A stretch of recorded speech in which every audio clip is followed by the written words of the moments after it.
it's your girl Abby, and I am back with another video. In today's video, we are going to be talking about shyness. I know you read the title of this video. There is no such thing as shyness, and I know it's a very bold statement, but we're going to get into it and we're going to talk about it. If you clicked on this video, you are probably a shy person, somewhat like myself. Have dealt with shyness, have dealt with social anxiety, whatever you want to call it. But today we're getting to the root of it, and we're breaking through the facade of what shyness really is. So let's go. Let's talk about it. There is no such thing as shyness. I read a quote that clearly illustrated exactly what I wanted and what I felt, or what I've been feeling about shyness, and so I want to share it with you, right? The quote says, "There is no such thing as shyness, only fear of expressing your true self." I'm gonna read that again.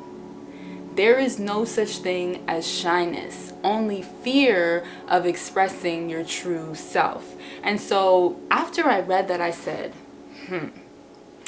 because if that's not the truth, I don't know what is. If that's not the truth, the sky is orange.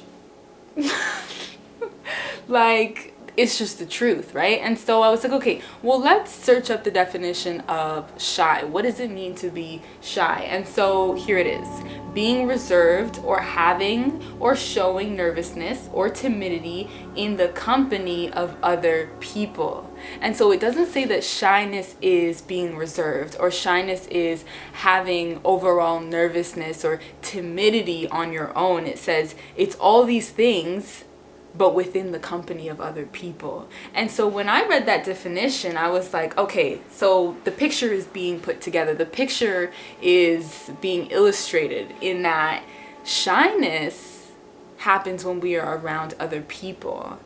Okay, why am I comfortable being by myself, being who I am by myself, fully expressing myself by myself, but when I'm around other people, there comes this nervousness, there comes this timidity, there comes this, is it timidity?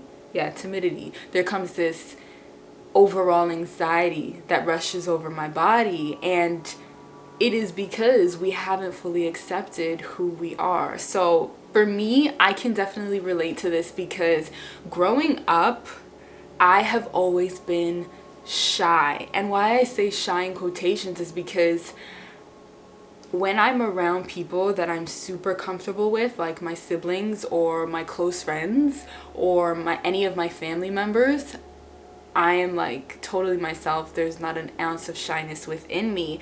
But whenever I was in school, and I remember my elementary schools, this was like every year the reoccurring comment that all my teachers would tell my parents in the parent-teacher interviews. It was that, like, here's the thing about your kid. And they were talking about me. They were like, this is the thing about your kid.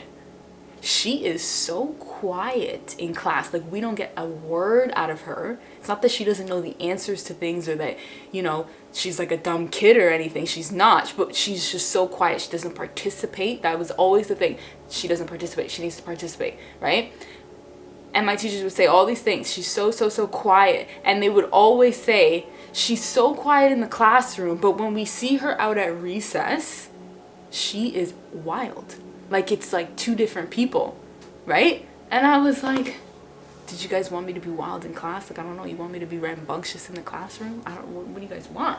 And obviously that was my response as a kid, was like, okay, like, recess is for having fun. I'm not going to be having fun in the class.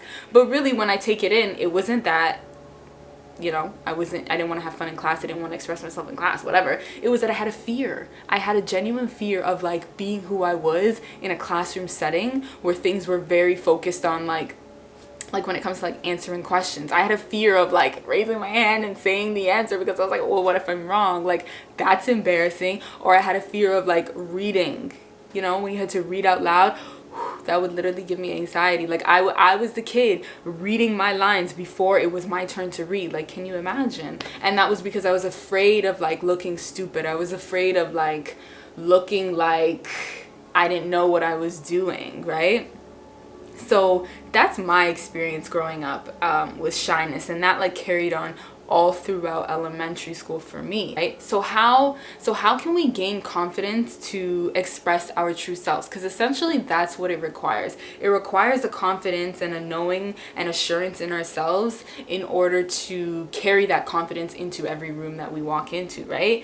It is understanding that you are not only a unique individual, but that you're a unique individual with a unique cadence to the way that you speak and think. This was a big thing for me. It was like, oftentimes I feel super misunderstood. I feel like the way that I think and sometimes the way that I express my ideas isn't very mainstream, right? And so I might say something and off the bat it sounds crazy, but if you give me the time to explain what I'm trying to say and break it down and like bring you into my worldview, it will make sense, right? But in order to do that, we have to have that confidence within ourselves. We have to understand, have the confidence that, okay, I might not think like everybody else, I might not speak like everybody else, I might not be as loud as everybody else, but me being a little bit more quiet and a little bit more calm, or maybe it takes me a little longer to get to one idea, all those things are unique to who I am, and it doesn't mean that I'm better or less than anyone. This is just my unique identity.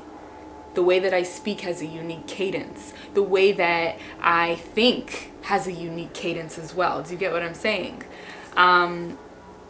So let's talk kind of about like the comparison, how comparison can kind of make us lose sight of our uniqueness, right? Because in those moments where you realize that, okay, there's things about me that are not the same as everyone else, right? In those moments we compare and we say, okay, I'm different in this way, everybody else is like this must mean that whatever it is about me, my uniqueness is bad, right? We let comparison take a shot at our confidence, when really we should come to the true understanding that like everybody is different and everybody has different things about them. We're all so unique, and really our beauty and our gift is within our uniqueness. And so it's having confidence in that I might not be the same as everyone else, but I'm still valuable, you know?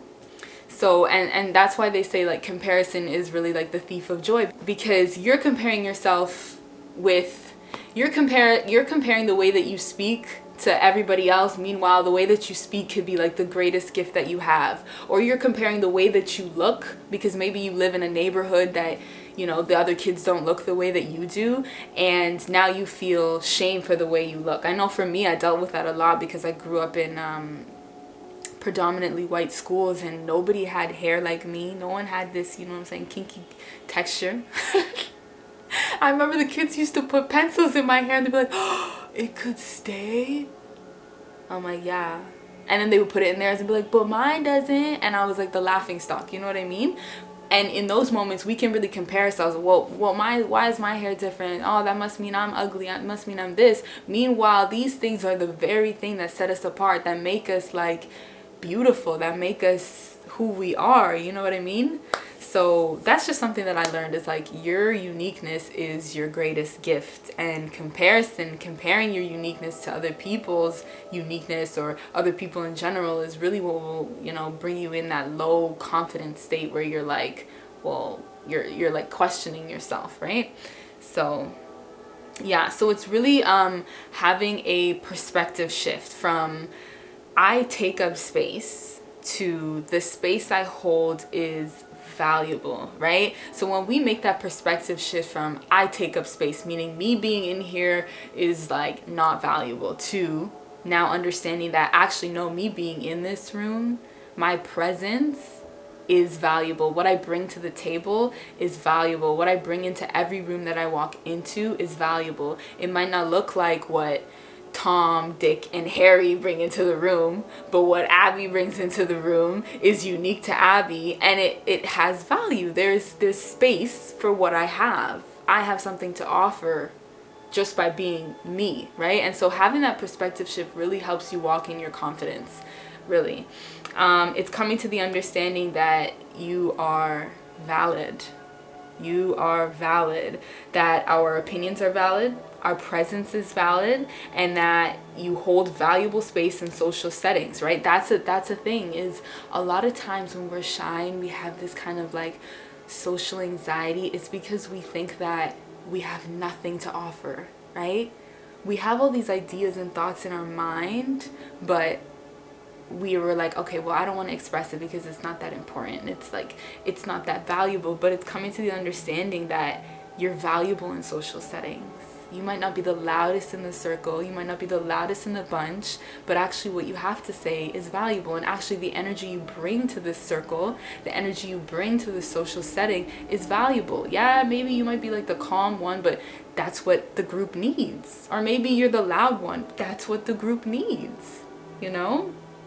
And so, yeah, it's needed. Also remembering that difference does not mean bad. We kind of touched on that before, but like, just because you're different, just because you don't look like or sound like or think like everybody in the room, doesn't mean it's bad. It's just unique to you, right? And it all comes back to this, is like, your uniqueness is your gift. What you have that's different from everybody else is your gift, and you shouldn't be ashamed of it. Like, it just because it's different, just because you don't see it in everybody you meet, doesn't mean it's bad. Embrace it, have confidence in it. Know that one day that uniqueness is going to be the very thing that like shines through you. That's usually how it works, right?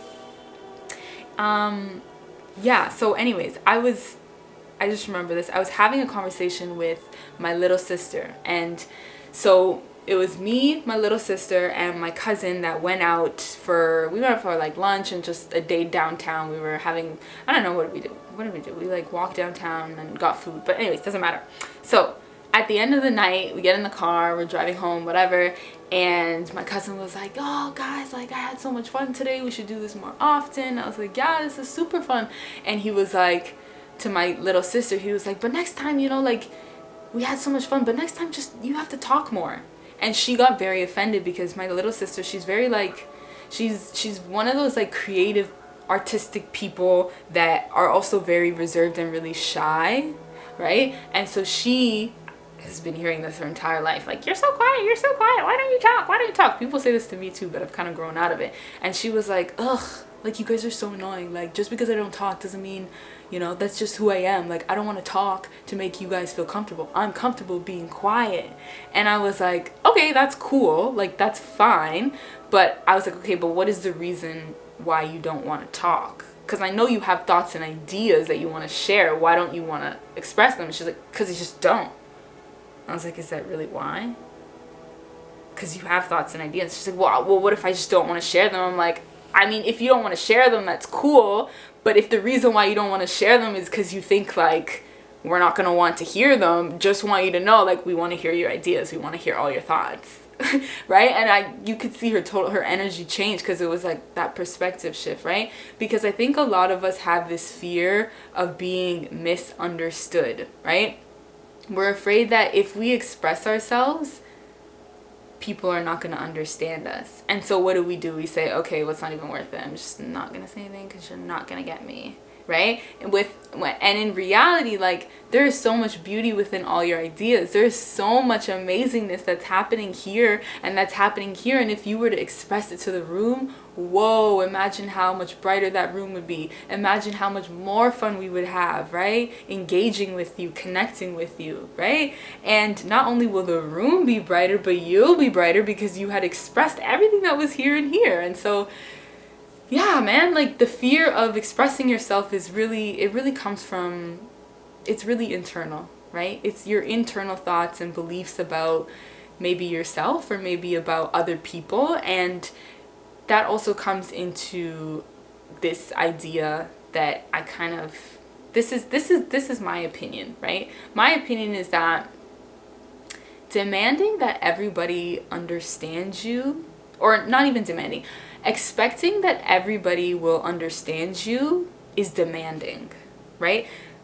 For me to expect that someone that I've never met before, or even someone that I know, a friend, is just going to understand me off the rip is quite demanding. Like, people don't come to understand you unless you express yourself. And so through our expression, through our communication, people come to understand us, right? And I think when we're in these social settings, we have this fear that they're not going to get us, but in reality, they're going to understand and they're going to get you once you express yourself, once you reveal who you are. And I was also telling my sister this, we were having this conversation about universal human languages. Like, love is a universal language, kindness is a universal language, gratitude is a universal language, and I think authenticity is also a universal language. When you are being authentically you, when you are interacting with people as yourself, meaning that you aren't changing who you are for the comfortability of other people, it is felt. People can pick up on that joy, right? Because when you're expressing yourself authentically, there's an essence of like joy that kind of comes off of you, and people are attracted to that. People vibe with that, right?